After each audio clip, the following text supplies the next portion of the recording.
Time से बीमार चल रहे थे हाजी इजहार रज़वी साहब, विधानसभा प्रत्याशी AIM कोचधावन। ये हाजी साहब हमारे साथ जुड़े हुए हैं।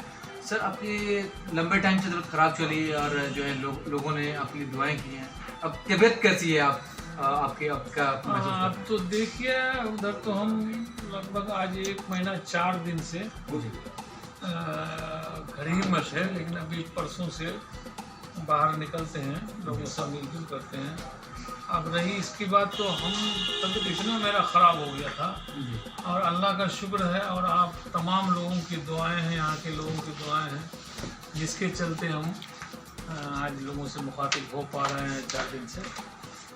बहुत बड़ी बात है कि लोगों ने हमारे लिए अल्लाह ताला से दुआएं की और उसके बरकत से हमारी। सर, कोचधावन की जनता की अब उम्मीद जागी है कि हाजी इजहार रज़वी साहब की तबीयत ठीक है।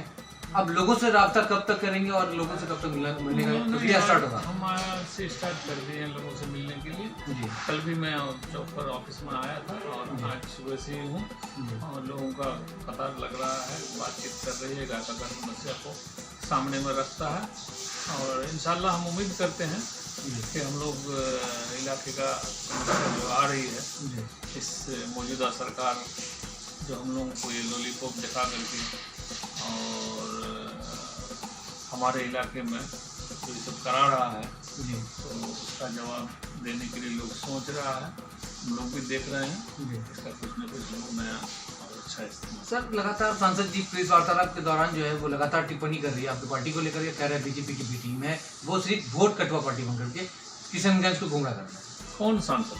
किशनगंज सांसद डॉक्टर जावेद आजाद।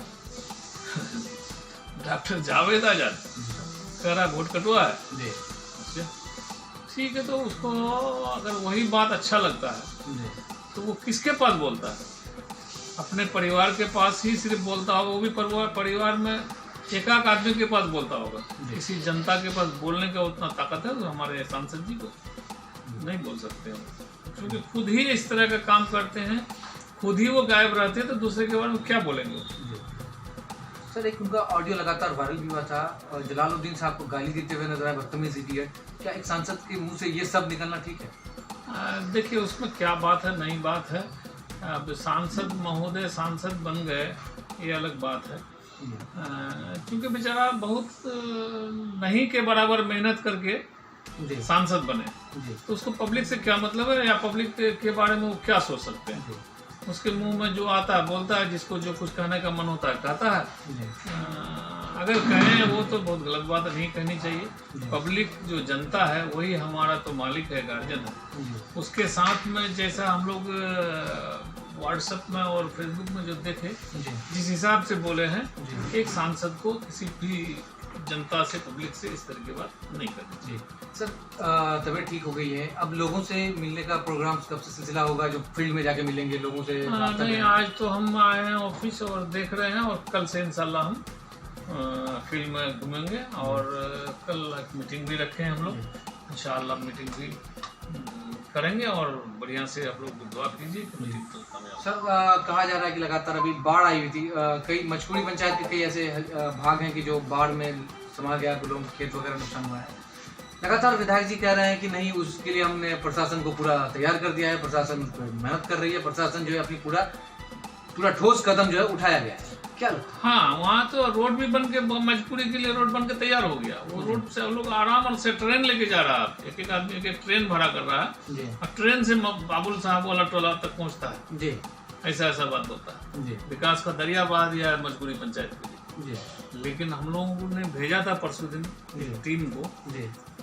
कुछ लड़कों को भेजा था, बोला कि बस से बदतर अगर कोचाधामन प्रखंड में है, कोचाधामन विधानसभा में है, तो अभी सबसे ज्यादा मजबूरी पंचायत का ही बुरा हाल है और साथ साथ रोड कम्युनिकेशन तो है ही नहीं वहाँ पर, लेकिन अभी नदी कटान भी बहुत ज्यादा हो रहा है। तो वहाँ के लोगों ने बताया कि हम लोगों ने प्रशासन तक कुछ खबर किया, प्लस यहाँ के जो गार्जियन हैं, MLA जो है, उसको भी खबर किया। तो उन्होंने कहा कि हम प्रशासन से, लोगों से और इंजीनियर से बात कर लिया, लेकिन अभी तक कहीं तक कोई बात नहीं है। और फिर उसके बाद कुछ लड़कों को भेजा था वहाँ पर, खुशफहमी बनाने के लिए, लोगों को गुमराह करने के लिए वहाँ पर भेजा था और वहाँ पर जा करके लोगों को उल्टा पुल्टा समझा रहा था, जो वहाँ के ग्रामीण लोग भी काफ़ी खफा हो गए और जो है तभी लोग अपना ये बोलती बंद किए हैं। और अब देखिए साहब, अब ये तो ठगाई का कोई अंत ही नहीं है, लेकिन कम से कम इस वक्त में ठगाई नहीं करना चाहिए जबकि मजकूरी पंचायत के लोग वहाँ पर नदी कटान जैसा एरिया में काफ़ी परेशान है, लोगों के घर तबाह होने जा रहा है, तो उसमें जाहिर सी बात है कितना डरे हुए हैं। सर मैं गया था वहाँ उस गांव में, उस गांव के लोगों से मैं बात की तो लोग जो है आशा आपसे लगाए, अगर हाजी इजहारुद्दीन साहब अगर मान लीजिए विधायक बनते हैं, क्या उम्मीद रखा जाए सर आपसे उन लोगों के लिए? देखिए उन लोगों के लिए नहीं, मैं एक बात बताऊं, मेरा जो आदत है तो हम हमेशा लोगों के साथ में लोगों के दुख दर्द में साथ होते आ रहे हैं। मैं विधायक बनूं या न बनूं, लेकिन मजबूरी जो रोड है ना उसको इजहार अस्फी ही बनाएगा और वहाँ की बीमारी हालत में जो खटिया पर कंधा पर जो लटका के ले जाता है बीमारी को, जिस दिन से हम देखें, मुझे मेरी दिली ख्वाहिश यह है कि हम लोग इस माहौल को बदलें। कम से कम हर आदमी के घर तक एम्बुलेंस चले जाए और वहाँ से पेशेंट को, बीमारी को उठाकर किसी हॉस्पिटल में लेके जाए। मैं जब से आज से कुछ दिन पहले कंधा पर ले गया और उसके कई दिन बाद वो दुनिया से अल्लाह का प्यारा भी हो गया, तो तब से मेरी ख्वाहिश है कि हम जिस हाल में भी हो, मजबूरी का कम्युनिकेशन को हम मेन रोड तक लाके जोड़ेंगे, चाहे हम विधायक बने या न बने। मतलब सीधा कहना है आपका कि अगर हम पद नहीं भी मिलता है तो हम मजबूरी को मेन रोड से जोड़ेंगे। चलिए सर, बात करने के लिए बहुत बहुत शुक्रिया आपसे। यही हम कामना करते हैं कि जल्द से जल्द